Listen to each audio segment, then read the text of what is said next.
internet, my philosophy is if you worry, you just suffer twice. My name is Matthew Kroll. And I'm Shahir Dowd. Matt, try to act unpredictable. What? What? Yeah, no, that's not, I guess that was the most unpredictable thing I could do. There is something unpredictable about this room right now. Is there? Is there? Why? See, now it's just so unpredictable I can't even take it. Jess? What? Yeah! Hey! Someone's in the room with us. Jessica Tucker, TV. Returning guest. Yes, returning guest, TV producer extraordinaire, and our resident Harry Potter fan on our little podcast family. How are you? Very good. Thank you How for many having times? me. This is the third time around now? Three-peat. Yeah, third time. Nice. Third time. And every time you come into the room, you have this amazing, beautifully written. God, your handwriting's so good. I know, beautifully written, like pages and pages of. Oh my God, I don't know how. Her notes look longer than the screenplay. Her notes, your notes look like a font of printed out like cursive. Like it's that perfect. Yeah, it's in script, and then whenever I really want to remember something, I print it. Wow. Oh, there is yeah. a system. There's Yeah, a so if system. someone found your notebook, they would be able to decipher the code within. Yes. Okay, great. Well, thank you for coming. Yeah. Thank you for having me. It's been Excited to have far you too back. long. Yeah. It's been since The Revenant came out, I think. Oh, wow. Yeah. That was like Christmas last year. It was, we did it in January. Oh, right. And it was funny when Jess came into the studio, my landlords normally put the nutcrackers up the stairs to get to my I'm not apartment. sure where the story's going. Follow me on this one. No, but there's like literally like a ton of like different, like there's a soldier nutcracker and the Santa nutcracker and like all that stuff all the way up 2 flights of stairs. And Jess was like, oh, the nutcrackers aren't here. I didn't know where to go without them. And I was like, wow, you haven't been here in a while. So we have to have you back on more consistently than just during the holidays. Yeah. Just quick question. So the last time we had you on was The Revenant. What have you been watching? Like, have you seen anything great recently? Well, what have you been into? Movie-wise or TV-wise? Both? Whatever. Either or? Go with what you feel. Yeah. Oh my gosh. So I guess What have you been obsessed with recently? I'm obsessed with Game of Thrones, which Right. Well, As a Most co-founder of the Melisandre Parentage Union, yeah. which I am also a member. Oh, right. Okay. There's a thing. There's an email, Shahir. Don't fucking worry about it. I'm obviously not on this chain. we have an email thread that's like 100 emails deep. We've had one meeting. Okay. and the subject of the email is the Melisandre parentage theory. Who is Melisandre's parents? Yes. Wait, It's how old is Melisandre in She's Game like of a Thrones? million. Yeah, A she's million super years old. old. So I love that. I love Teen Wolf on MTV. Wow. Which- Plug in the network you work Yep, for. yep. Got it. Good, good. Got it. You hear that, overlords? But also I genuinely like it. It's also like a kind of obviously a fantasy show. Yeah. Right. Yeah, I love the fantasy genre. So Matt was like, "Are you a Potter person?" And I was like, "Am I a Potter?" Yeah. Does a Hufflepuff know magic stuff? Wow. I don't know. I just made that up, by the way. I am not a Potter person. We Is a started. Hufflepuff a thing? It Yes. sounds like it. It sounds like a thing. Hufflepuff's a thing. Yeah, it was one of the hats. This is gonna. So full disclosure, I am not a Potter person. Shahir is not a Potter person. We had to bring a Potter person here. Sorry. How many Potter persons can you fit in a Potter Potter? I don't know, but Hufflepuff's doing magic stuff is actually. It sounds We're like gonna do the entire podcast in rhyme. It sounds now. like a breakfast cereal ad in a weird way, like Foliodos. Anyway, this is if you haven't figured it out, we haven't even said what we're talking about. This week's is the only podcast about fantastic beasts and where to find them. And where you can find them is only at onlymoviepodcast@gmail.com Whoa, or on Twitter at onlymoviepod or our website onlymoviepodcast.com. that is true. This week, I'd just like to make an extra plug for an event that is happening this Wednesday, which we are going to present as a podcast the following week, and that is a panel on on Ang Lee's new film, Billy Lynn's Long Halftime Walk. Yes. It's just far too many words for a title.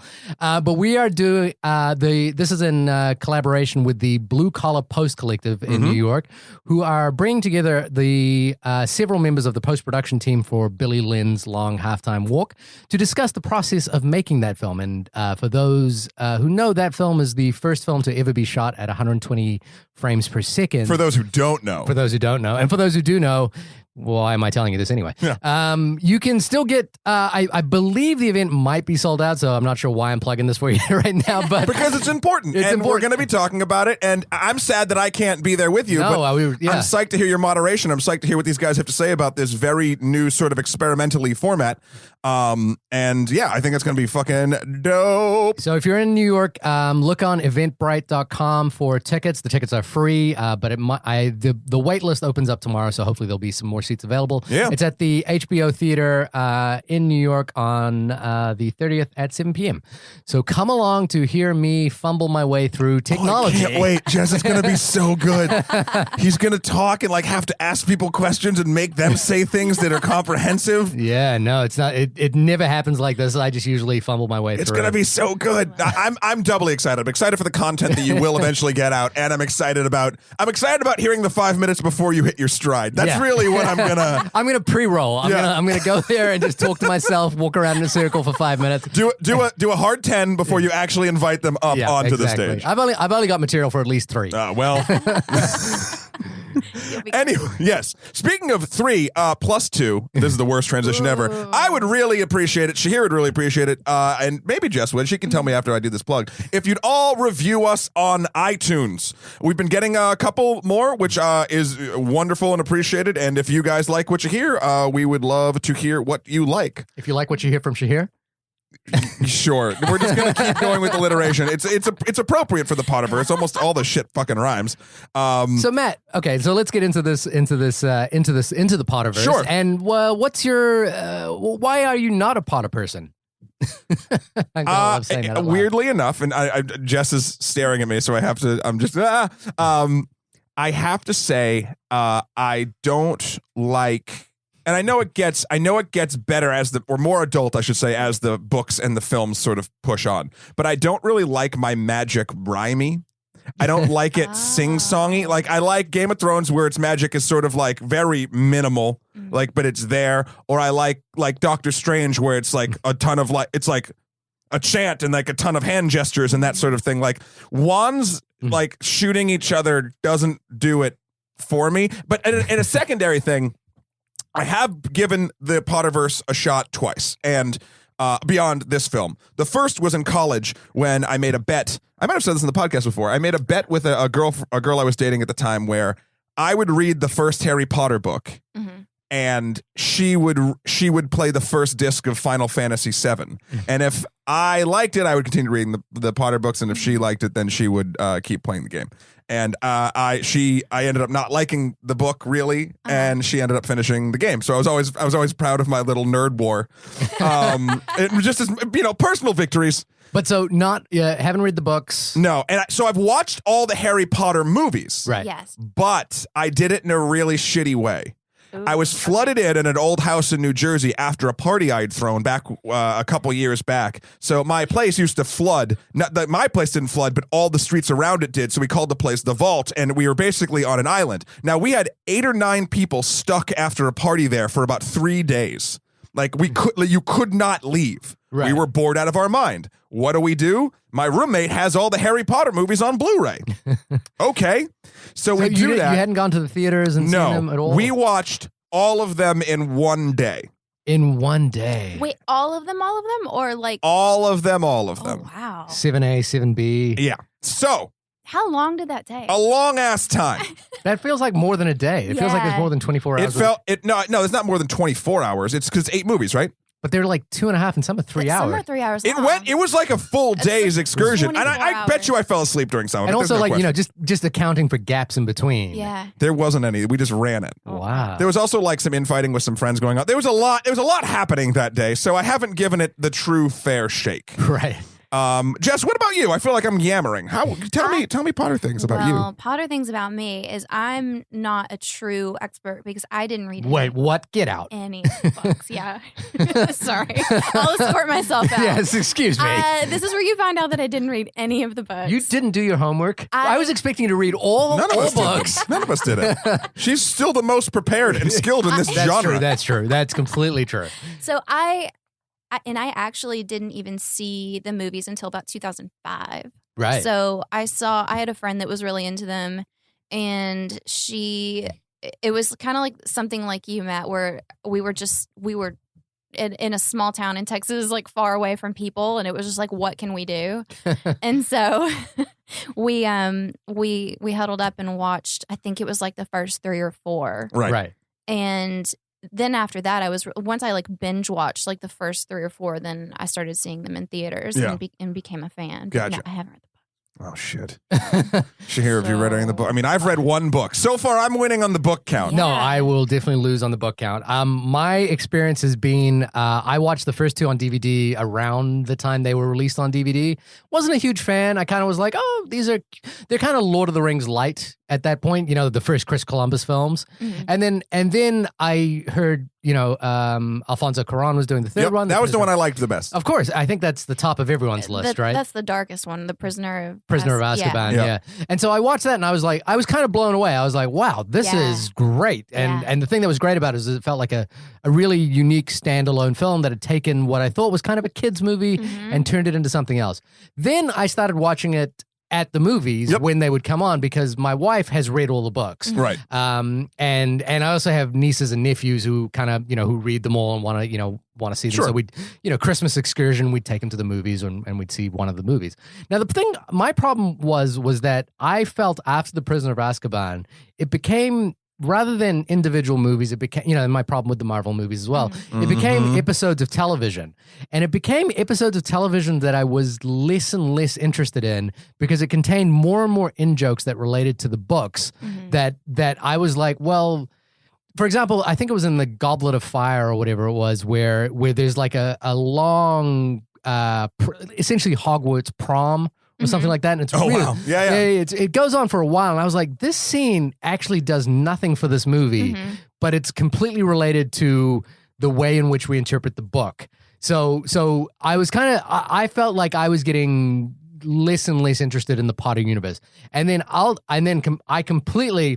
flipped the table and said, fuck these movies at the final chapters. At dinner with your family? Yeah, I was like, and what actually was after I'd taken a niece and a nephew, my wife and I had taken a niece and nephew to see Harry Potter and the Deathly Hallows Part A or whatever it was.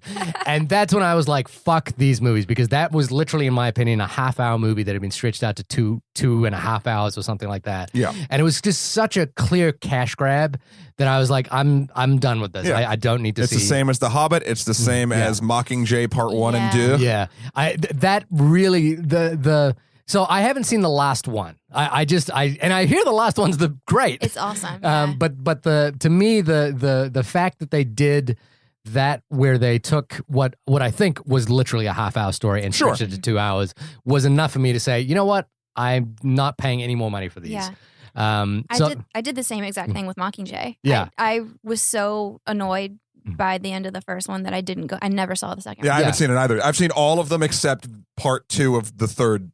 So let that be a lesson to you marketing people who are going, you know what? We can make 2 movies instead of 1. But, I mean, here's the deal. Do they care? Does a person, because they're still getting, listen, 80%. If they lost the Jess Tucker and Shahir Dowd vote and Matt Kroll vote, I think that's enough. I think that's enough for a marketing person to be like, whoa, we need to rethink this shit. I mean, I'm torn. Part of me thinks that the egotistical part of me thinks we are that important, but the realist in me is just saying nobody gives a shit. Because think about it this way: like, even if you lose 80% of your audience, you're still getting 20% of an audience of a movie that otherwise wouldn't be there if you didn't do it. Like, you know what I mean? Like, they're still getting more money. Here's the thing, though. I think if the last film had combined what I hear is the great battle of Hogwarts and just that kind of little thing, basically where Harry and Hermione are kind of like off in the wilderness somewhere trying to get away from Voldemort or something like that in the first. See, I don't even remember it. I don't really care. If they'd combined that together, I think that film would be so good, potentially, that the box office receipts would be higher. Maybe. And they'd have to spend less money to do it. I mean, that's entirely true. I don't know. I can't. Because it is like watching that film, it's very clear that it is a blatant cash grab. There's no reason to split that story up other than same as Hobbit, same as Mockingjay. Yeah, no, 100%. Because Harry Potter people are going to go no matter what. Yeah, exactly. At this point, you're just going, oh, how can I stretch this even there? Yeah. That said, I do think a couple of things. One is that roll up the sleeves. Yeah, here you go. Shahir's thinking. I am in great admiration of the way in which the Harry Potter franchise was conceived from first to last film, and in the way in which they conceived a world that was completely contained and well designed and continuous. You know, like it seemed like they understood what the world was from frame one to the last frame. Okay. And then the second thing is that I don't know if you guys have been to the Harry Potter world at in Florida. Yeah. I want to go. Is it Universal Studios or? Yeah, It's Universal. Yeah, and that place is amazing. Yeah. And the Harry Potter ride there, the 2 Harry Potter rides there, are kind of, in my opinion, the best Harry Potter experiences that you can have. They're better than the movies. So I really love that side of it. Is one of them the roller coaster with the 2 coasters? Yeah, exactly. So that used to be Dueling Dragons or Yeah, something. Like, I've been there before they converted it. They just converted that one, but they did another one which was kind of like the Back to the Future ride, where you would be in a car and you'd watch basically a projection hologram. It was like that, but in through the castle, and the castle was really well designed. That's cool. You know, like they sell butterbeer outside. Yeah. It's really now obviously the reason why this is all great is that they can make this is just, you know, printing money at this point. You know, like you can just make money out of anything to do with Harry Potter. But I do think that it feels like the world was well designed and they really did think through how this whole thing worked, you know. So I am in admiration of the Harry Potter universe, even though I personally don't feel that connected to it. Yeah. Or that interested in it. It's just one of those things I feel like I missed the boat on. I mean, because you do in anyone's sort of either cinematic or just pop culture career, let's call it, because that's what we're doing. We're working on it. It's just like there are black holes. You can't see everything. I haven't seen any of the Hunger Games movies. You can't be a fan of everything. Yeah. Like it just doesn't work out that way. And this just happened to be the one that Yeah. I do. I also like that it encouraged a lot of kids to read. Yes. Like to read long books, you know, like to actually get into to treat reading the way we treat movies. Yeah. I thought that was cool. Right. I think it's one of those, it's a classic example of one of those stories that's put out for kids, but the depth and dimension that is It grew put with its into audience. the storytelling, it is also, when you look deeper, as a story for adults. There's sort of all these bigger statements for things going on in the world and like how kids relate to, you know, fear and all of those things that I think captured a wide age range of people. And then what's good about the Fantastic Beasts series is like now all these kids that grew up with Harry Potter have grown up, and now we get like that leveled up, like there's a lot of like adult magic, and sort of like it, you know, like I can see like kids watching that too and liking it because there's still like all these little like light and jokey like elements to it, but it's also, you can tell that they made it for the people that have grown into adults now, that are famous. I'm trying to think, is there another property? Like there's not really one for our generation. Like obviously, like I would say the most pop culture thing of me growing up was arguably Ninja Turtles, right? Right. Now, Ninja Turtles didn't grow up with me. No, there's nostalgia for it, and there's the new movies and like whatever the fuck, and they're trying to rebrand it still for children. Depends if you went from the movies to the comics, because the comics were a bit darker and a bit more Well, the comics adult. were a bit dark, but it started dark, and then that's not what made the money, and then it sort of became, your I think childhood. the Lord of the Rings universe worked in reverse, which is that they started pretty dark with the Lord of the Rings trilogy, and then they went kind of lighter with the Hobbit trilogy. But I'm just trying to think of like from a childhood property that now grows into an adult property. I mean, I think you could argue that the actual Harry Potter series itself, like those 8 films, did grow with its audience. No, that's exactly what I'm saying. I'm saying, is that the first time that has happened? I can't think of something like, there's nothing from my childhood that nothing grew with me. I've grown. Well, I mean, gaming has, but that's not a property. That's a genre. I mean, you could probably argue there's probably like Japanese anime that has grown with its audience, you know, like manga. I'm trying to think of I don't know. not Cowboy Bebop or something think like of that. anything other than Harry Potter. Yeah, it's just something to think about. And it's an amazing thing that they've been able to do. Now, they're printing money though. Well, that's the other thing, and that's the at the end of the day, the only reason Fantastic Beasts exists is to print money. Now, well, there's a side story to that. What? Which is that J.K. Rowling, when she wrote Fantastic Beasts, she wrote it just kind of as an addendum to the original novels, because she'd had all this material that she put together. And from what I've read, she decided, well, we're not going to make this a cash grab, so 80% of the profits from Fantastic Beasts, the movie or the book? The book goes to charity. And that's great. So like it was. I think that there's a bigger story. I think it's too well thought out for it to be only about money. Like I think that certainly it was an easy get for of course, money. which studio wouldn't greenlight this? Right. You know, but at the same time, it's like there's you along the way, like it's sort in Game of Thrones is like this, is that it's all woven in. Like there's all these little things that are woven in that all connect, that all like tell like a bigger story. I even found like one like deleted scene from the very first movie. And you can like Google this. It's called like Chocolate Frog Card is the name of the scene. Okay. Right. And this is from Harry Potter 1. This is from Harry Potter, the very first movie. And Deathly Hallows? The Philosopher's Stone. Philosopher's Stone. Yeah, and Ron and Harry are sitting there, and they find like sort of like collector cards, I guess, for like famous wizards, and they find Dumbledore's, and they're trying to find out more about Dumbledore, and they're like, he's most famous for defeating Grindelwald. Right, which is the bigger narrative that's in this. Yeah, I mean, it's interesting that it was deleted because it's like surely, I don't know, at the time they knew that they wanted to do something bigger with Grindelwald or whatever, but I just think I love like this kind of stuff so much because I love whenever it's like really like all like the levels and like the layers and the unraveling. And that's what I love about the Marvel universe. Like I totally get that. And what I'm saying as far as a cash grab is it's, and the only reason I think I sort of feel that way, and there's also, well, this is why, is because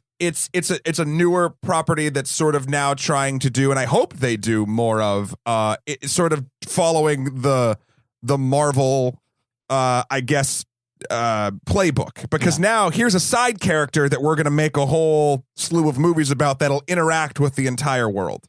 Now, that's a cash grab to me, but I don't think that's a bad cash grab. Marvel cash grabs all the fucking time. But like, as long as they can do both, it sounds like with the books, it sounds like it's great that she's doing a lot of charitable stuff with the money, but also like, as long as is always a danger, even with Marvel, and even at any time you sort of do this stuff, that it's just going to become about, okay, now it's time for a movie, let's make a movie. Yeah. And I don't think this is going that way. Before I saw the movie, I thought this could easily go that way. Yeah. But I just think it's a weird, good kind of cash grab. So what did you think of the movie? First impressions. Yeah, first impressions. I dug it. Right. Basically, let me read the IMDb thing for those of you that don't know. Yeah, we've been talking a lot about it. The adventure of writer Newt Scamander. Yeah, Newt Scamander in New York's secret community of witches and wizards, 70 years before Harry Potter reads his book in school. That's the very that's a very broad stroke. The adventures of someone. I know. I thought it was really good. I thought, but like, no, let me take that back. I thought it was really fun. Right. Yeah. The story is all over the fucking place. Right. It's needlessly complicated. Yeah. But it's weird, and I don't know if I think this has a lot to do with sort of character directing and character creation and the actors involved. Like, I cared a ton about the main four people. Right. Mm-hmm. And I couldn't place why.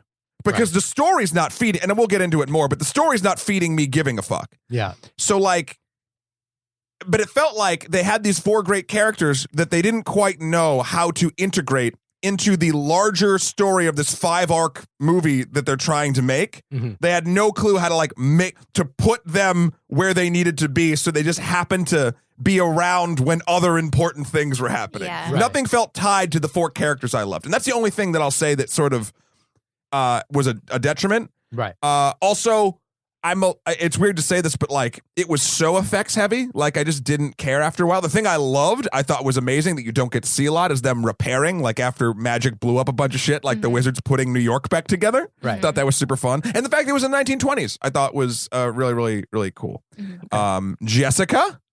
I liked it. And when you were just talking just now, it reminded me of, I sort of go through this duality of whenever I'm watching something, that there's me that just like likes movies like this, and it's just like, yeah, this is fun. And then there's that other part of your brain as someone who is sort of in this business and as a producer and is always making stuff that you think about, where you're like constantly firing off and assessing, like, that looks really expensive.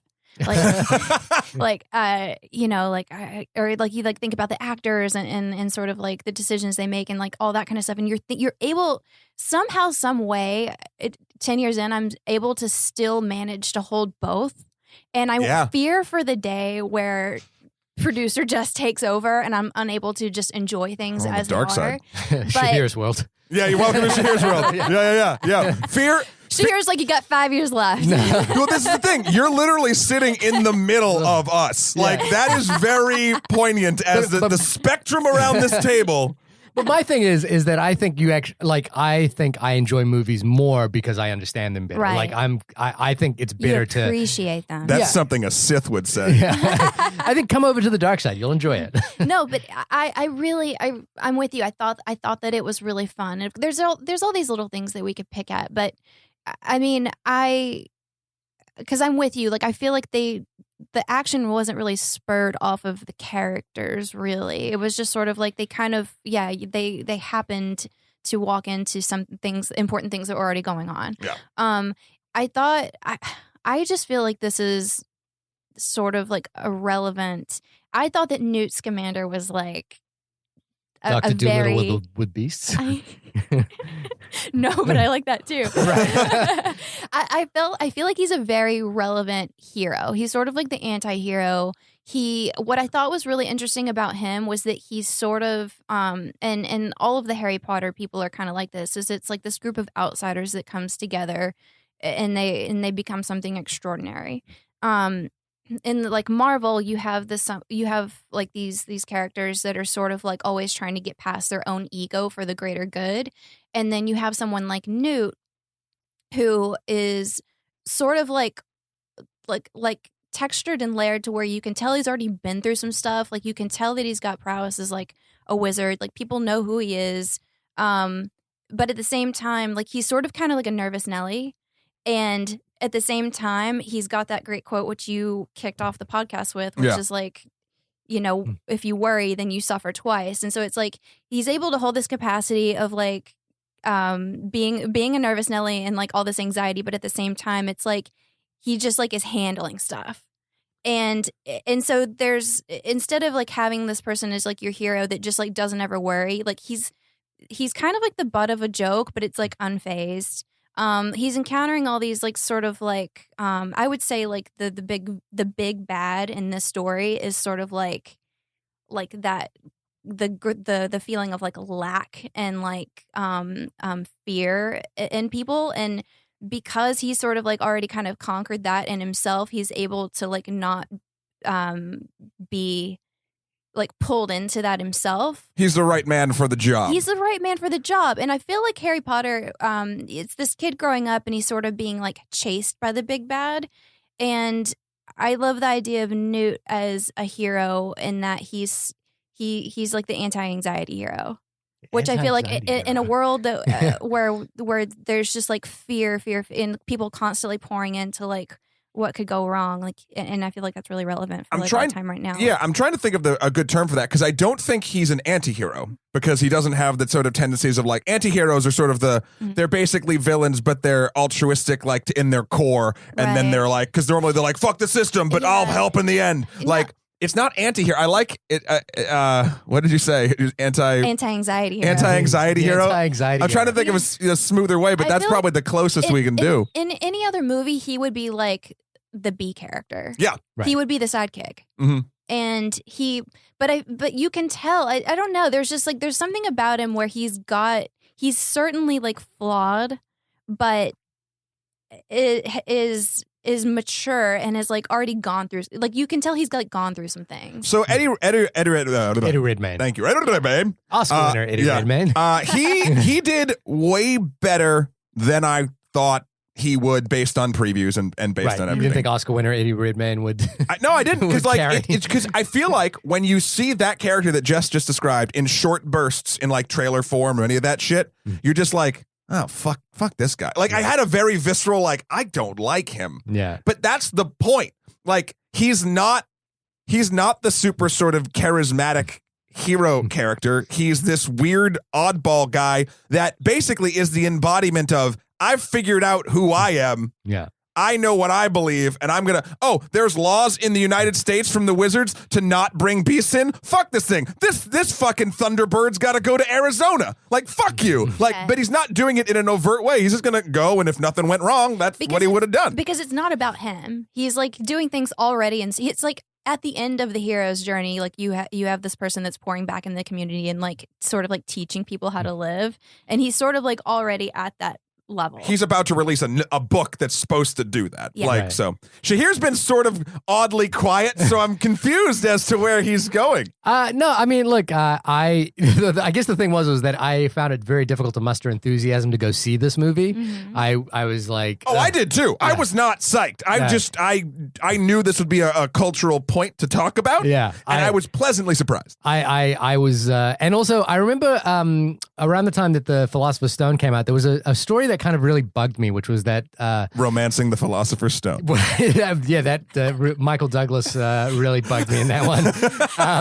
But no, it was the fact that in America they changed the title from Philosopher's Stone to Sorcerer's Stone because there was this thing where they didn't think that anyone in America would want to read a book called The Philosopher's Stone.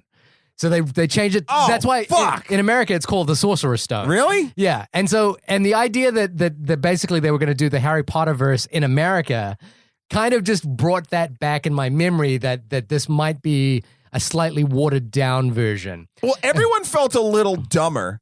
Like in America, like the Might just be the accents. MAG USA or whatever Yeah. the fuck it was, like the Magic Police. Yeah. And also how they called Muggles no mages. And I was like, That's the worst. I was like, ever. ugh, this, and it did feel like, oh, that's an ugly American word. Yeah. Like, yeah, no, they don't do magic. They don't have no magic, then no mages. That's what they and it's like, oh. It's like very like Neanderthal, like Yeah. no match. Yeah. So I found it difficult to muster much enthusiasm to actually even go see this movie.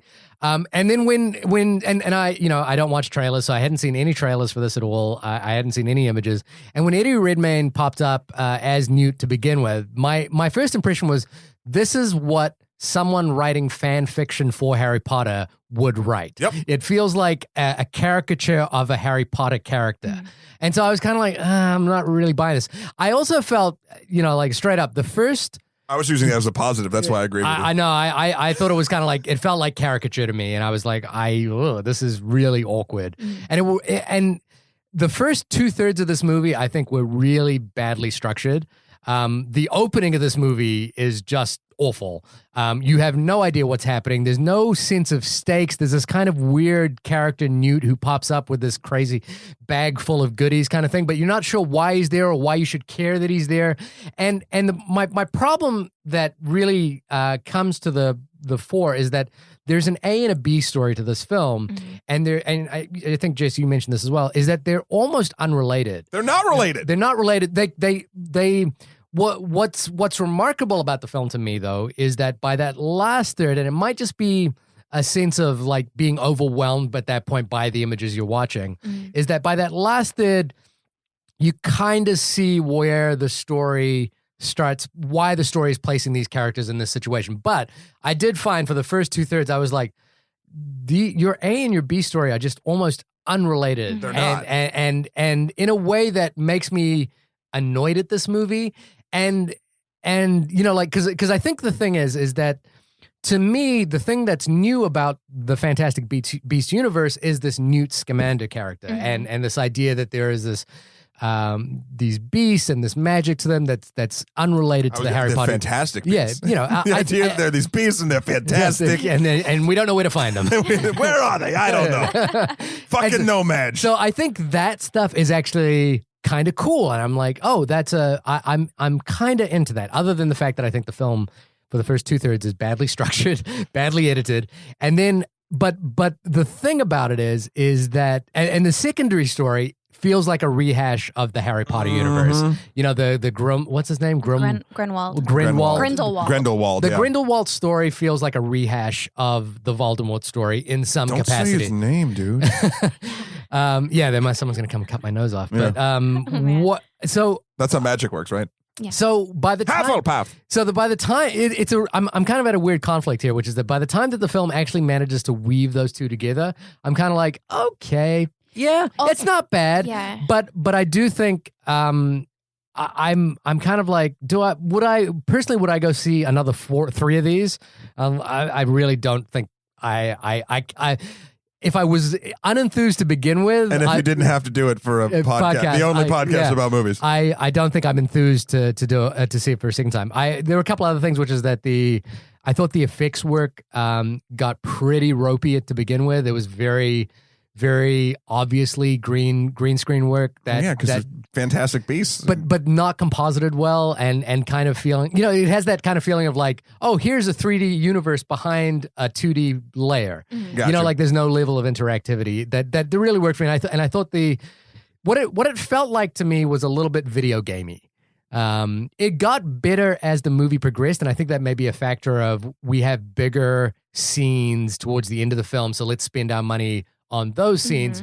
And the sort of fantastical scenes at the beginning of the film are less important because there's a lot of information in this film that is unrelated to the story. Like, that is completely unrelated to the progression of the story. So I feel like it became a case of let's spend more money on the things that are related to the story. The fact that J.K. Rowling actually wrote the screenplay this time kind of maybe answered that question, because I think now being a billionaire and creating this franchise is like, well, look, I'm just going to do all these creatures and have fun with this stuff. But I just think the film she's now the auteur. Yeah, I feel the film meanders.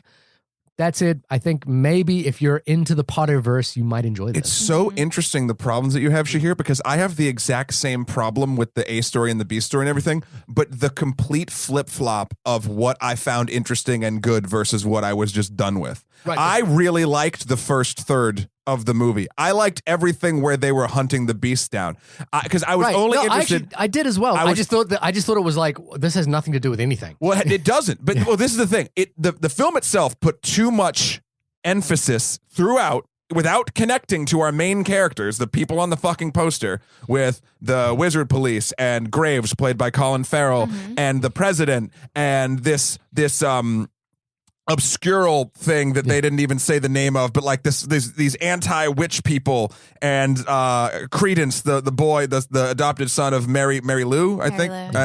And like they kept showing you this shit, and then Colin Farrell's talking to Credence, and you're like, why the fuck am I watching this? Like you have your scene at the beginning of this big dark thing destroying stuff. You see it underground or whatever the fuck it is, and that's fine. But then like they keep going back to this family, and like they don't interact with anybody else. It's just this super weird, like it's funny. It's a B story. It's presented as a B story, right. But all of the script points and the dialogue points it to be like, this is the important story. Pay attention to this. But then it has nothing to do with your main characters until a very perfunctory sort of grouping of everyone together in the third act. Yeah. And that's what killed it for me. I loved Newt. I loved Kowalski. Kowalski. Yeah. I One loved story coming up with Kowalski. Tina, and I loved Queenie. Queenie was the fucking best. Dude, the best. I loved the scene that was the most reminiscent of like the Harry Potter movies was whenever they go to her apartment. Yeah. And I actually heard them tell a story, the cast tell a story, that a lot of that was very practical, and I think that's why it feels more like a little bit more like original Harry Potter, is that like all like the iron was like moving and the clothes were moving. And the strudel being made was kind of beautiful. Yeah. A lot of that, probably not the strudel, but a lot of that was practical, like puppeteers. They had a pastry chef stringing green screen strudel. But a lot of that was like actually practical, like kind of like on a string. Right. And so it felt like a little bit more real. But I loved that little moment where they were like in there, like it was this very like small, intimate area. Yeah. Yeah, I thought that was really good, but I love Queenie. Yeah, right. I mean, and it's weird because, and then I do want to sort of get into like the step-by-step spoiler thing, but the last thing I'll say about the characters is Queenie and Kowalski, it's so funny because their relationship is so cliche, and it's so just kind of like the same bullshit you've seen forever. Yeah. Like he's the nomad, and like this is now there's the really attractive the wizard woman who like is like just a secretary, like that sort of like whole thing. It's so trite. It's so trite. But their portrayals that they did with it just breathed life into what I consider a dead trope.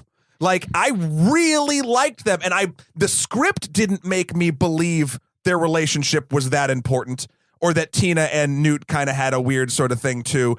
The small choices that the actors made, and maybe it was the director calling it out, and maybe it was just the actors doing it, that's what bought me into the world and the relationships of these people. It was not anything that was really written, which is strange. Unless, I mean, there's the sort of side notes of a script where it's like, this is what the characters are sort of thinking, and maybe Rowling, told them all that to begin with too. Maybe David Yates, who directed this thing, gave them all that shit as well. But like, there was an undercurrent of real elegant character work here in a story that is incredibly disjointed and really ignores most of its main characters or in the spotlight of importance. Yeah. But yeah, Fun story. I just before walking into this recording session, I was just at a toy store buying some toys. Right. When in walks Kowalski. wait, what? The actor who played Kowalski. Fucking Dan Folger? Yeah, Dan Folger was right there, and I was like, "Oh, should I ask him to like?" Yes. What the fuck? You wait until 40 minutes to fucking drop this? It was literally. I mean, he might still be outside. He's been waiting outside this Why? You fuck! Why didn't you invite him up here? He had his kid with him, and I was like, Bring the kid. And I have toys. There's toys all over this fucking place. And the other thing was like, I'm You do have not a that lot of toys. enthusiastic about this movie. and you have a kid. Your kids could have. Fuck! God damn it, Shahir. He seemed like a nice guy. Dan, there's a message to Dan out there real quick. I'm so sorry that Shahir did not invite you up. Didn't have the cojones to do it. But I will say this, Dan, even though Shahir was super rude and didn't invite you to our podcast Because we're about your certain movie, he's a listener as and well. it's the right? only Really podcast. listening. You didn't invite him to the only podcast about his movie. I will say he was by far my favorite character in this movie. I'm super sad you didn't invite him. He was great. Shahir, son of a bitch. Look, I wasn't that enthused about the overall I relationship understand. between all four of those characters. I was kind of like, it felt forced It's to me. because you're dead inside. I am dead inside, yeah. It felt completely forced to me. I just so casually agreed to that. I was like, Yeah, you are dead inside. I am yeah. dead inside, yeah. No, That's crazy, though. I felt it was a little forced. I think the actors are great. And I think the actress who played Queenie really just gives it. Do you know what's interesting is she's not really an actress. She's a musician, she's a right? singer. Yeah. Yeah. Here's the thing that completely, I think, offsets her and makes her interesting and different than the regular trope is the Right. fact that she's an empath. That she Right, she reads can see. people. Right. She has. It's the complete opposite of the bombshell of what it's the duality of the bombshell. Yes, I can see that. The That makes actress's sense. name is Alison Sudol. Yes. She was wonderful, and also Tina, Catherine Watterson was good. I liked her. was fine. good. Was good. That, But no, there's the thing. That's If the Family Guy kind of. Yeah, she's all right. No, She's all if I right. had to rank it, it would be Kowalski, Queenie, Newt, Tina for me. If I was going So down. the yeah, list. and I haven't. So the Eddie Redmayne train, I haven't really gotten on. Choo. You know, like I was like I haven't seen the Theory of Everything. I haven't seen. It was good. The Danish Girl or anything like I that. haven't either. So like when he won the Oscar over Michael Keaton, for Spotlight, I was kind of like, I was oh, like, yes. who is this guy? You don't know. I don't know if you listened to our episode, but Matt and I And are that's on not- opposite sides of the Spotlight discussion. Yeah. But Anything to take that fucking shine away. Oh, man. But so the Eddie Redmayne train I haven't caught up with, and I've kind of like been like, oh, I'm not. I hear this guy's great. I haven't seen any of his films yet. I think this was not. What, you didn't love him in Jupiter Ascending? I didn't see Jupiter Ascending. Neither I heard did he I. was crazy Was in he? that film. Yeah. He was like the He was the evil- bad guy. He was he the was bad. in that. Oh, okay. Yeah. I didn't see not it. bad I don't guy. know. And apparently I didn't he's see it. like going full He goes full bad guy. full Like- bad guy in that movie. Like screaming bad guy. So I don't know if this was the best introduction to Eddie Redmayne as an actor. Again, I think he eventually won me over. But again, I was so sort of, I felt the first half of this movie was so stumbling that I really couldn't get on board with this character, and I felt like he was playing him so like not looking at other actors. He felt like he was playing him slightly on the spectrum of autism in some respect. Like he felt like Which I think was kind of refreshing in an odd way. it was kind of refreshing, but he wasn't. I He's wasn't. not a social person. This is He a wasn't dude. comp- This is a but- dude but that the goes problem- around and like finds beasts and like hangs out with them in his magic suitcase and the doesn't talk problem to was people. the He problem spends- was yeah. is he wasn't. It's fine to be not social. Is that he wasn't compelling. I wasn't compelled to like. Oh, what is this guy up to? I was kind of like, oh, this is again a caricature of a Harry Potter character to me. I wasn't compelled as what he was up to. Again, I think that's a problem of the story and not treating his story of finding these beasts that get away as important as this overarching sort of 5-movie tale. But what I did find really compelling was the sort of, and this is a strength I think to Eddie Redmayne. Weirdly enough, you have this big blockbuster movie and you could easily just kind of phone it in and be this whatever. But like he gave a lot of like the right, I'm not going to say like super emotional weight, but the right amount of emotional weight to like when he's talking to the Beau Trickle, when he's talking to Pickett. Yeah. Or like when he's dealing with any of the animals and like all that stuff. Like there's some real sort of empathy and feeling there. Like you could tell this is a guy that was trying to keep these things safe, not just like gotta catch 'em all, Pokemon. Yeah, I think there's a lot you have to assume about him, about Newt, and also about Tina. I felt like neither one of them had enough backstory to really. Tina had no backstory. Tina, it was super flat. It was just also she was kind of just like the worst up until a certain point where I was like, she kind of was. I guess she's supposed to be one of us. Like, Yeah. She's the hotshot magic cop that just doesn't know when to quit. And by that I mean, my God, you should have said didn't know when to stop. Then you would have had a perfect rhyme. no, I'm refusing rhymes. I'm fighting against The rhymes. hot magic I'm a cop who poet. just doesn't know when to stop. I'm a poet, and I didn't even realize it. So, flip the table over. I've had enough of this shit. all right. So let's go down a little bit of some spoiler town. We've been talking for 45 minutes without My spoilers. favorite kind town of. is Spoiler Town. Spoiler town. All right, here we go. Population 3. Population 3. Our cars go super fast. So the story opens. It's a little bit, obviously, we've talked about a little bit confusing, but it's a whole bunch of magic newspapers talking about Grindelwald magic newspapers. starting a war with no mages. And should we know? I was like, when I was watching this, I was like, should we know about this? Jess, should we have known that this was a thing going into it? About Grindelwald? Yeah. I was under the impression I feel like inadequate as a Harry Potter fan because I feel like I had to, in retrospect, yes. Like I felt like the newspaper opening, I was like, this is important, and I was like trying to like read it, but at the same time, it does get like kind of lost. But yes, people who are true diehard fans, Like the know that Grindelwald that's a stuff, thing. and it all like seems like it's eventually going to be pointing towards sort of this Dumbledore Grindelwald. Like the movie seemed like they're going there, so I don't know Battle how. They've Royale. cast a young Dumbledore as well. Yeah, and I don't know how the Fantastic Beasts title is going to keep holding up. Well, this is what Eventually. this is what I'm hoping, and I don't think they're going to do this. I think sadly they're going to keep calling them Fantastic Beasts or like whatever. What would be awesome to me is if they truly Avengerified the Harry Potter universe. Shut up, Shahir. Follow me down this rabbit hole. Like, Shahir look, just jumped out the window. Fantastic Beasts is Newt's story, right? Or I wanted it to be a Newt story. It's not really. If this sort of Grindelwald thread could pull through other real side characters, not necessarily authors of the books, but maybe one of the ghosts from the painting before they died, Yes. or like any of that shit, that to me is interesting. That's and about then to start happening, I think. At the Grindelwald stage, when it's finally the big bad and it's Dumbledore versus Grindelwald, then you get all these fucking characters that might have had their own sort of story, There's also- and then it ties them together. But you're right. How is Fantastic Beasts as the franchise gonna really be the tie? Because, and this is the point, is I think that at some point they were like, we need to create a 4 or 5 movie arc.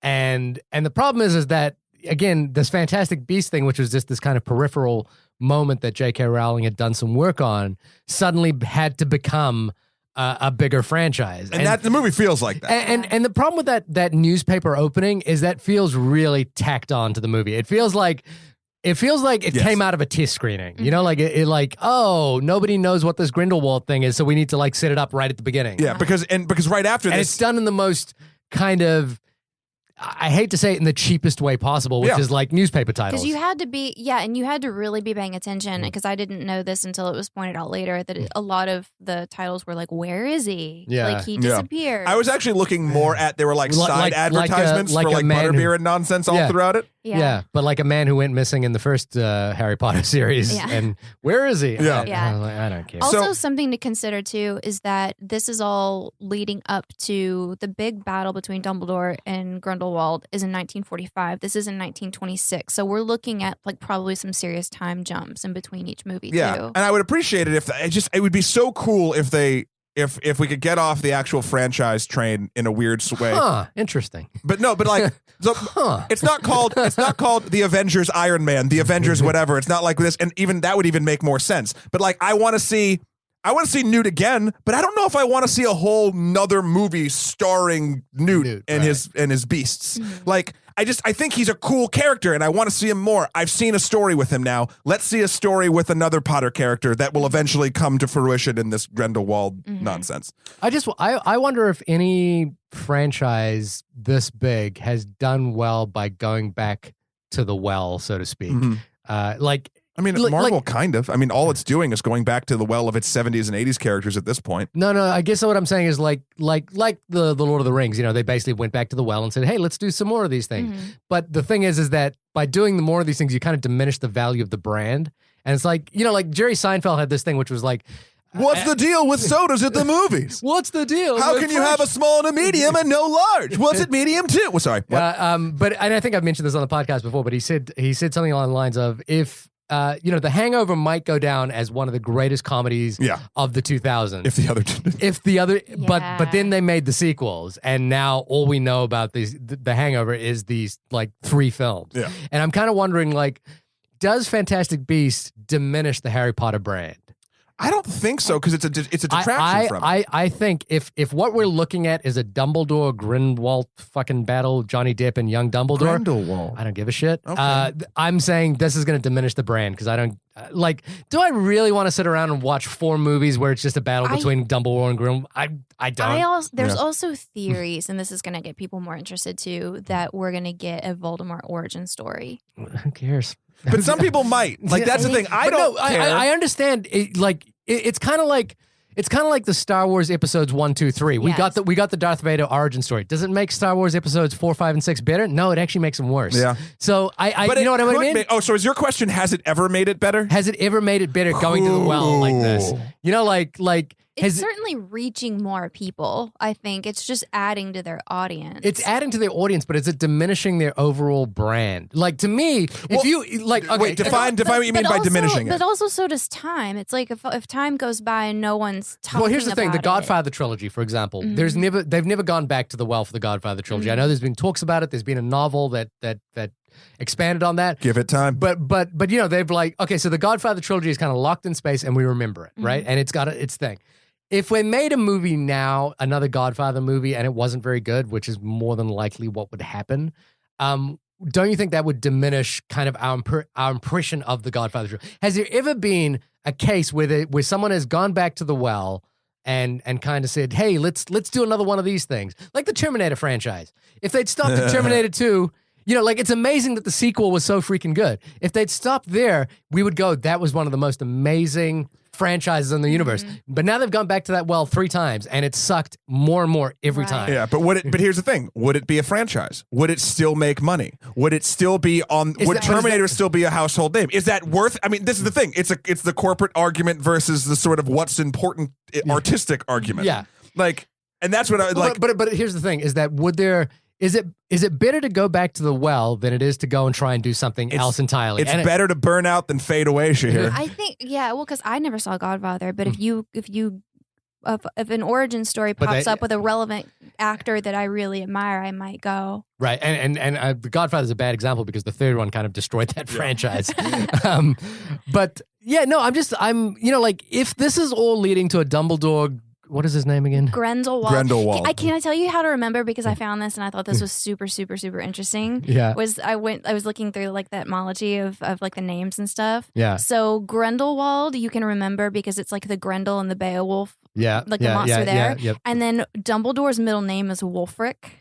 Okay. And so it means like wolf power, which and all of a sudden, and Grendel in the Beowulf story, he had a hearing problem, right? He had something wrong with his ears. Like he sort of like people were making comparisons that he sort of like looks like Grindelwald, like that they're very like the pale and kind of like milky eye looking. Right. You guys went all highbrow. I just thought it sounded like Grundle, so I just can kind of remember it. Either way, if that's what we're going towards, if that's what this is all building up towards, I'm sorry, guys. Count me out. But it's the same problem. It's the same problem I have sort of internally with like Thanos and the whole Infinity Stones. It's like because what's going to happen is after Civil War, that's the emotional ties are what kept me involved, and I feel like that was probably the most important Marvel movie for me that might be for a long time. Yeah, I think Captain America versus Iron Man is more interesting than because the infinite cosmic bad, whether that's in the magic world or the Marvel space world or whatever you want to do, that's not interesting. Yeah. Needs to be your B story. But if that's what you're leading to and that's the sort of A story, you need to do something else to it to really spice it up. Yeah. And something I hope they do is take characters like Newt and the side characters and really make you invested in them more so that when this happens, It's not, oh no, Grindelwald's going to destroy the world, even though we know Dumbledore kills him, because you're going straight back to Dumbledore still wins. Like, we know this. So it's not even like this high stakes. Right. You need to make the emotional involvement with characters that might die or that might have some sort of bad thing happen through it, because you know the hero wins already. Right. I do think that they're necessary. I also think that there's going to be, and I'm probably not an example of this, because as you guys know, like, I liked the Star Wars prequels and I like the origin story of Darth Vader. But you actually gave us a good reason to like the Star Wars prequels, as far as I remember. There's something, I'm reading theories too, that there's something to Credence's character, that he is possibly Voldemort's father. Right, yeah. And I got that vibe the whole way through. Now, Credence is played by Ezra Miller in the film. Oh, yes, the lesser Flash. Yeah, the next Flash. He's great in a film called After School, by the way, and I think he was great in The Perks of Being a And I shouldn't say the lesser Yes. Flash. Yeah. I'm just saying I really like the guy who plays Flash on the TV shows on the CW, and he should have been cast. So, yeah, but I did get the vibe. Like, and the thing was, I was kind of like, if this character is in some way related to Voldemort, and like, in a way, I'm disappointed that is the case, because it's like you're in a weird way, you're kind of trying to remind people, oh, this is still all the Harry Potter universe. We're just going to keep doing this thing. Mm-hmm. And I was like, well, I'm... Yeah, the more you tie back to the well in more overt ways, like, if it's an Infinity Stone here or there, I don't have an issue. But if every thread of your thing goes to the same fucking, like, it all goes back to Voldemort, I'd be a little bit upset. But I don't know.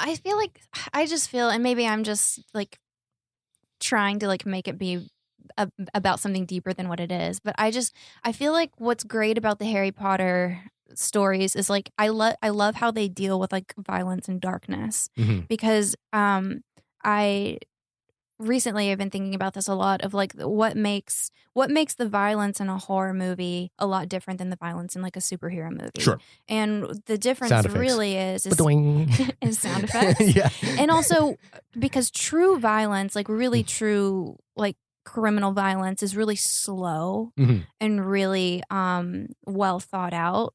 And then whenever it's in like superhero violence is more like who like looks cooler. That's the sound effect. You know, like when you hit someone in a superhero movie, you go ba-doing.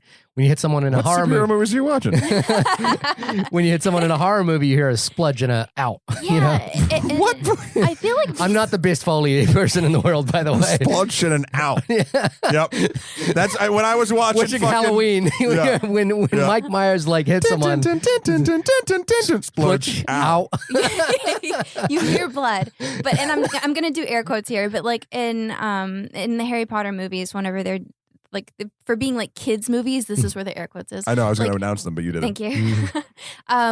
They kind of go in, like they go to like creepy places, and I like, because it makes it, for being fantasy, it kind of like counterbalances it, like makes it feel a little bit more real, because they go a little bit deeper with like the violence. And like even there's like a scene with Credence with like the belt where like because his mother beats him because she thinks he's like a bad something. Well, there's a whole. Again, it's not clear. We should talk about. There's a C plot in this film that we haven't really talked about. Let's not go chronologically, because we will run out of time if we do that. Not to mention, it just, I don't know if you guys felt this way. It's a confusing film. It's like I was going through and writing down like sort of the chronology of the entirety of the movie, and I was like, I don't remember what order this happened. When did they go to the police station first? Then they escaped, but they didn't really escape. They left to go get the beasts, but then like she interrupts one meeting, and then there's a bigger meeting that Tina interrupts, and then they're like in their place, and then they're in the thing. And I was like, I don't remember what happened when, because the sad part is Newt finding his monsters doesn't what they're beasts. I'm sorry. Newt finding his beasts. Yeah, funny to me. He's just making that's dick jokes. Yep. Doesn't matter until there's one line in the movie when they're like trying to collect the last one. That he was basically like, we need to get when these. He found his monkey. Yeah, no, it wasn't the monkey. It was the monkey and the Where was his monkey? So the demiguys. Here's my list of the beasts in the movie, real quick. Please. So we had Bowtruckle, which was Pickett, who was his favorite, and I named him AKA Baby Criminal Groot. Then the demiguys was the invisible future monkey. He was the monkey that could turn invisible, and you had to surprise him to catch him. Then there was the Arumpit, aka Acid Pus Rhino, which was a cool sequence. Pus? Yeah, because remember he stabbed the tree and it like lava acid. Yeah. There was the Grap Horns, which were, AKA, I called them Denver the Last Dinosaurs because they kind of looked like that sort of dinosaur and they were the last ones of their kind. Okay. Then there was the Murtlap, AKA Mr. Bitey, whose only purpose was to bite Kowalski and sort of that was the reason they had to kind of keep Kowalski around. He was sort of that reason. Then there was the Niffler, AKA Scrooge McDuck. Oh my gosh. Who was probably my favorite. He was kind of funny. He was just this little platypus that could like sneak through shit and just stole everything. Yeah. He was awesome. Then there was the Akami. I don't know if I'm pronouncing that. Akami, which I called AKA Teacup Quetzalcoatl, which is a Mayan, I believe, god, which looks a lot like what it looked like. But I just liked that he got in the teacup. And then there was Swooping Evil, which I called AKA the Winged MacGuffin, because it just could do everything that Newton needed. It was like the rain cloud that follows around characters and like when they're depressed. Well, in Swooping Evil, like he could use it as a weapon. Oh no, sorry, I'm thinking of the. It was like the mini version of no, that. I'm talking about the. You're talking about the Venom thing, right? I'm talking about the actual big bad. Right, I know. So then it was like an armadillo bird. It had like a skull, like exoskeleton. But the Swooping Evil, it was like it can be a platform. It can be a thing that attacks. It can have venom that makes you forget stuff because we need that to happen at the end. Like it was just very MacGuffin-y. So, and then the last thing, is just I love how they all have these cool names. And then the last cool one names is that you wrote. No. And then the last one is Thunderbird, and I wrote AKA exactly what the name says. Right. Yeah. It's a Thunderbird. Yeah. So, but there's a secondary plot in this third dairy. How many dairies are there? About 2%. A politician who's waging a war against the idea that magic exists. There's like a D plot. Yeah, and it's kind of the thing is in terms of our recent played by Angelina Jolie's dad. Oh yeah, John Voight. Yeah. Yeah. A noted Trump supporter. Great. Like the feeling was that this was in some way related to our recent political elections. Let's make anti-magic 1920s politics great again. Yeah, exactly. But again, I felt that plot line kind of went nowhere, and it's related to where Credence comes from as well. Yes. Clearwater Revival. That all was very murky to me. It's very murky, and it's very sort of like it's not structured in a way that makes you feel like this film has thought through this plot line as a clear story. And I'm talking about how does the Beast connect to this bigger idea of magic versus humanity. And the only way it does is one line when they're trying to catch Teacup Quetzalcoatl, that they're like, once we've caught all the beasts, we can't be blamed for this other thing that's going around, which is the in other words, this unrelated. Oh yeah. So in other words, the unrelated event. They're kind of blaming now, like the bad guys after they 2/3 through the movie when they catch Newton and company. They're the Graves. Colin Farrell is like. He's like, oh, it must be all these beasts doing it because he wants to sort of harness the power of this evil thing, this repressed wizard somewhere for himself. And it's just like, so then like 2/3 through the movie, they have like two lines that basically like kind of, once we catch all my beasts, they can't possibly blame me. And then once they do that, then everything hits the fan, and then they're just thrown to get. You could see like a bitter screenplay being written. It needs revisions, revisions. You could see a bitter story being written if you could say, "There's this guy with beasts in town, and this other events that are happening, and somehow they're they're mistaken for each other." I mean, that's what you just described, but it's literally one line that says that, and otherwise, it's not a sense that we get. We don't ever get the sense that Newt and them are actually concerned that they're being, mistaken for this big bad. Newt starts to care a little bit about the big bad obscural. Is that what it is? Because he's met one. Because he successfully caught one, and he still sees it sort of as like an injured sort of being, a magical being. He has one in his briefcase. But we never really find out about it until the very last second. And we don't really find out what it is. So then until, I think he wants to someone try just says, this is what it does. And then he wants to try to help whoever the new one is, because Credence. that's what he does. Well, he doesn't know it's Credence at the time. No one does. In fact, they butter up Credence's sister, Chastity, or whatever the hell her name was. Modesty or something. Yeah, for some reason I thought that was the girl from Stranger Things. It just looked like her. Yeah. But it wasn't. Yeah, they buttered her up well. And then like the whole Colin Farrell Credence relationship, Graves and Credence, was just fucking weird, and like touched the talisman to the fucking kid. And but I was also like, it has what? the best Scooby-Doo ending of all time. So after reveal. Yeah, the big reveal. After these characters are inexplicably thrown all throughout and together. And there's been a magic battle that rips New York City in fucking half. Yeah. And everyone sees. Until they get roofied. Yeah, we'll talk about the roofie at the very end. Yeah. The MacGuffin roofie. Yeah. Brought to you by Swooping Evil Brand. The sort of surprise is that Graves is actually Grindelwald, who is played by Johnny Depp. The second time Johnny Depp has popped up in a movie as the secret reveal in recent years. Robin in the theater made a visible like a verbal just come on. Now, and Jess and I were talking about this a little bit before you got here, Shahir. I like Johnny Depp. I like him. Sure. Okay, but why do I have this visceral response when shit like this happens? And I'm just like, oh, really? Like, is it because he's so big and so recognizable that it plays this sort of twofold, like, it's kind of the problem I had with Star Trek Into Darkness with Khan and all that shit. Like, it's information that the characters don't see as gravitas that the audience will take gravitas from. It's because it's relating. It has nothing to do with the film you just watched. Right. It has everything to do with the film that they want you to watch in the future. Right. And the only reason it has gravitas is A, you've heard the name, and then B, it's a famous actor who hasn't been in the movie yet. Yeah. So and that's again where I started clocking out of the Harry Potter franchise is like it has nothing to do with the film you're watching. And this is why I think there should be a case made for holding up The Prisoner of Azkaban as one of the best franchise movies ever made, because it is one of the few movies that is entirely self-contained and doesn't feel like it's trying to sell you another movie. Mm-hmm. And the thing about Johnny Depp popping up at the end of this movie is it's trying to sell you another movie. It's not saying, hey, everything that we've been putting you through and like telling you about in this movie is related to this. It's like, it's not. It has no weight. If you put any other actor in that, we wouldn't even give a shit. That should have been, again, I'm going to go back to the Marvel playbook. That should have been, that reveal, they should have arrested Graves or whatever and drug him away.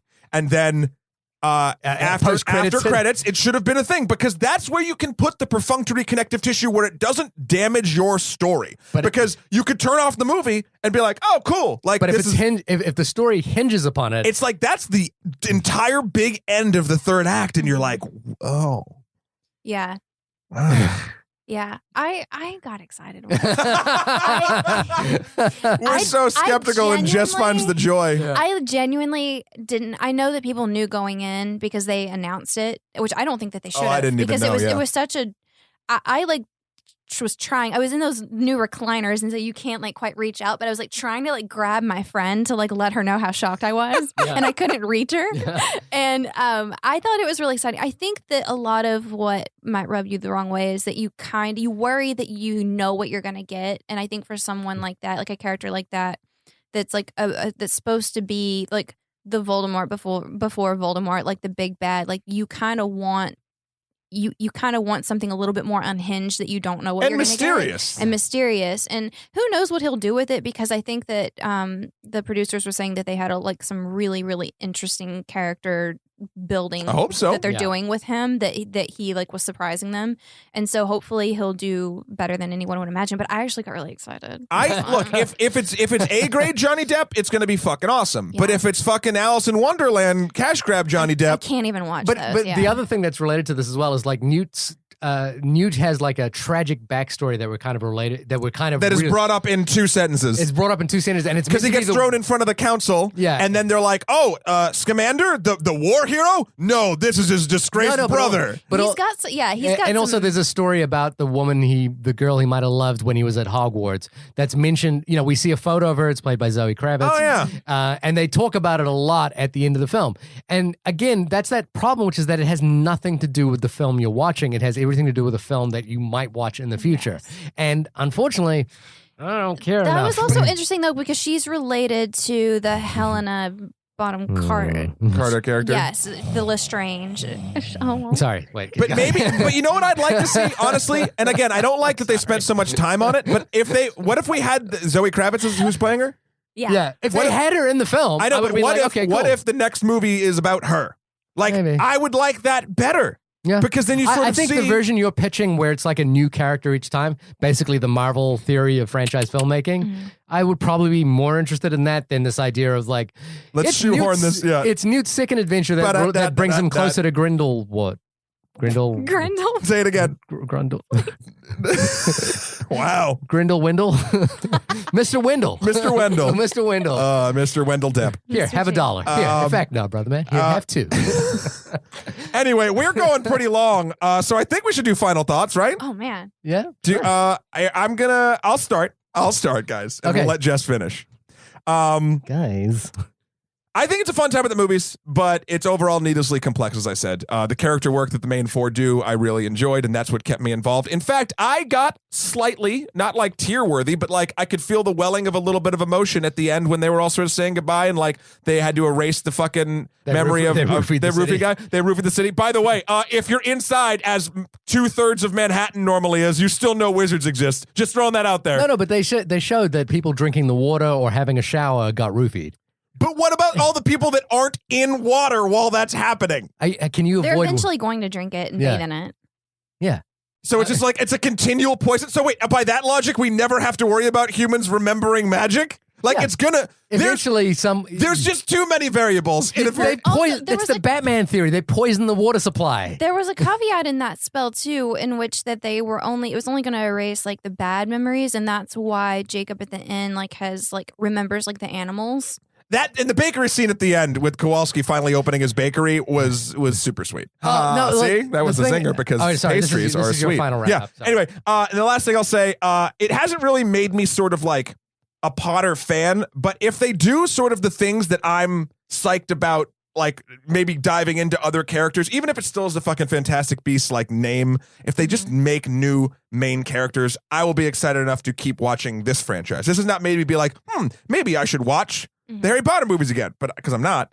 So like, I don't know. I think if you're a Potter fan, obviously go see it. If you're not a Potter fan, it might be good for you, but it's probably not going to like blow your mind. Shahir? Right. I mean, I think for one, the movie is way too long. I think the fact that it's connected to 4 other films, it hasn't enthused me to see those 4 other films at this point. That said, I think there's enough magic pleasure to be had at the end of the film that maybe if this is your deal that you'll enjoy it. I personally am not enthused about it. I think fundamentally the idea of them making 4 more films just really turns me off. It really just makes it's ballsy. It's saying fuck you. You're gonna see these. Oh really? You think it's ballsy? You think I'm saying it's bad. I'm saying it's bad. I'm saying it's a ballsy move. It's not. I don't think it's smart. It's a marketing executive or a marketing team saying this is the way we're gonna do this. I think the movie has 3 way too long endings. That ending at the like him forgetting, and then we're seeing the other wrap up, and then the at the train station, and then the wrap up at the end at the bakery. I'm just like, oh please, just let this movie end for fuck's sake. So you loved it, 5 stars. So and then I'm again having this problem, which is that I don't feel this movie has a clear thematic through line. Like it's not a movie about anything. It's a movie with scenes of stuff happening and story happening. That sets up a story that'll probably be happening later. Yeah, but it has no theme. It's not like it's and I think, like again, if you go back to a film like Jurassic Park, that is a film about parenting. And that's clearly what that film is about. And everything that happens in that film is related to that. This movie is about what exactly? There's some stuff there about conservationism. There's some stuff there about understanding each other. There's some stuff there about like not fearing the other, which relates to our political environment today. Yes. But it's not clear. It's a bit of a muddle. So I'm, like, if the only reason to see it is you like people firing wands at each other, which for me, all I can think about is like the B-roll from that, where you're just seeing people like shaking sticks at each other and pretending that they're getting hit. Mm-hmm. I mean, it's not enough. I don't think it's enough. Yeah. All right, Jessica. Yeah. Take us home. All in all, I thought it was fun, and then I agree. I agree. Like it's messy. Like the storytelling is messy, and I have to wonder, like, did they set up like all these like different things that we like lost count of because they want it to be unpredictable in terms of where it goes. Be your most unpredictable. Is each film going to go into a different place? And this was like one giant, like stretched out setup for a bunch of different things later on. But also, like, that's risky because look how annoyed we are. Yeah. You know? Don't fuck it up. Yeah. I agree with what you said, which at the end I was... She's pointing at me. She's pointing at me. Not me. Matt. Shahir wasn't moved at all. I'm about to talk about being moved. No, I feel like a film, it's really impressive when a film on this scale can move you at the end. Whenever you feel the feelings, like you feel like sort of like there was change in maybe some characters at the end. I thought that was pretty cool. I know that Eddie Redmayne too said that that's why he took the role because he was like, it wasn't the barrel load of cash that they sent to his door. It might have also been no, it was that, just it definitely was not that. but he was also paid not to say that. I wanted to say something else too about. Oh, so the Grindelwald. I know we're all sick of his name. The Grindelwald Yeah. stuff. Wait, Shahir, what's his name? Grundle McNoodle. Yeah, that's it. Grindle. Yeah, killed it. I like too that, like, in retrospect, like going back, there were hints along the way that he was. Well, first of all, they had the same haircut. Yeah. It was like. And Johnny Depp That was the first were sign. Johnny Depp and Colin Farrell both in that Terry Gilliam movie where they both replaced Heath Ledger? I forget the name. Oh, Mr. Megorium's Fantastic Emporium. Yeah, or were they whatever. both in that movie? Wonder, That's maybe. what gave it away Sure. for me. Okay. Yeah. I don't know if that's true. The little like Deathly Hallows the talisman that you were saying, Yeah. that was sort of because I think in like the Potter canon, he like is the one that holds like the Elder Wand, and that he's got like all these special tricks too. Like he was able to do the no wand magic, which was like for Harry Potter people is like really cool. Like that's like a next level type thing of what he was doing a lot without his wand and just Gotcha. like waving his hands. Yeah. He was doing what Doctor Strange does on a Tuesday. Yeah. Yeah. Did you see Doctor Strange? I didn't. I Okay. disagreed with it. You just didn't want to annoy Matt. I didn't know what else to say. I'm going through Welcome my 6 to my pages. world, by the I'm going through way. my 6 pages of notes, and so it was also a time for me to change I understand. the page. I also Uh-huh. understand that I make Marvel criticism people uncomfortable, and I can take that. Shahir, you touched on there's themes here of touching on like our current culture and like fearing the other and that type of thing. And what I thought was interesting about the obscurial, Mhm. like the black cloud, Yeah. that Yeah. and it was related only so far as we know now to children.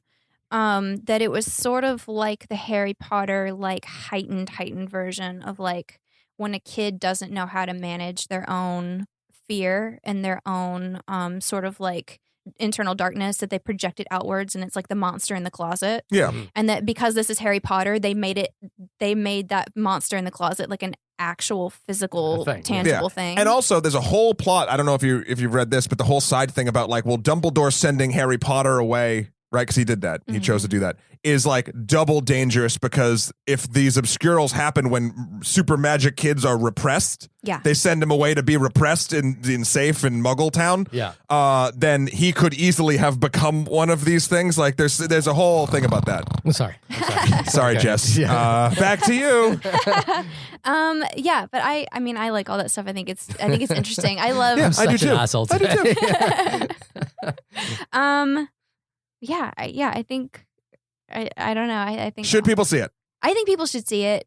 I think too. I think if you like Harry Potter, you're going gonna to see like this. it. Yeah, you're gonna see going this. But to it's like more it. should people that haven't seen Harry Potter go see it. I don't think you should start with these. If Really? you're- Yeah. I mean, because I'd be super interested. Actually, anybody there's write nothing, in There's if you. nothing to anchor you. Yeah, I would really be interested. If anyone listening, please write us in at onlymoviepodcast@gmail.com if this is your first experience watching or reading or doing anything with Harry Potter. Oh yeah. I'd be really interested to hear what. There'll be a whole what that- generation. You know, like it's 2016. The first film came out in 2001. I'm not sure when the first books came out. But I'm sure like parents were like priming kids. Like it I don't know. Anyway, guys, This has been the only podcast about fantastic beasts and where to find them. Jessica, thank you so much for coming on and keeping us honest. Yeah. Thank you for having me. We definitely want to have you back. When you're not doubling down on the fact that Shahir is dead inside, where can folks find you?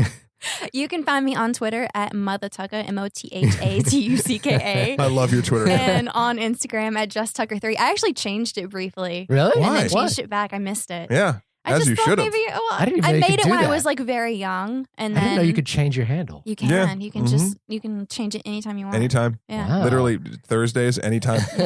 Technology is so beyond me. All right. Well, what about you, Shahir? You can find me at shahirdaud.com. That is SHAHIRDAUD. Connections to my Instagram, Twitter, and all that bullshit is in there. Doesn't it just make you want to rush out and go? I don't know why you'd want to look at that stuff, to be honest with you. Because you're an interesting, critical thinking film man. No, I'm not. We love you for it. Yeah. You need Just because you you're need dead inside both doesn't mean you sides. don't have other wonderful qualities. But seriously, though, if you do want to see me, you can come out to the HBO Theater this week at 7 p.m. on Wednesday. Look up for the tickets at Eventbrite. It's hosted by the only podcast about movies and the Blue Collar Post Collective. We are doing a technical dive into the first film that was shot at 120 frames per second. That's Ang Lee's Billy Lynn's Long Halftime Walk, which is a long title to remember. But come along if you want to meet the post-production team from that film and talk about this new technology. Now, that's an interesting one because it's very hard to see that film in that format. Yeah. Well, here's the thing too. Anyone who's going, who hasn't gotten tickets or has tickets already, that's in the earshot of my voice. If you go, I would love it if you wrote in or even possibly sent an audio file of you reviewing Shahir Oh man. doing the panel In a Harry Potter shirt. in a Harry Potter shirt. What shirt should I wear? Oh, I don't Wizards know. ain't shit? Yeah, Wizards ain't shit. I'm Okay. going to make a Wizards ain't shit shit. Oh, God. Anyway, guys, thank you so much. We'll see you next week for another film. Best ending ever. Also, longest episode. Let's get the fuck out of here.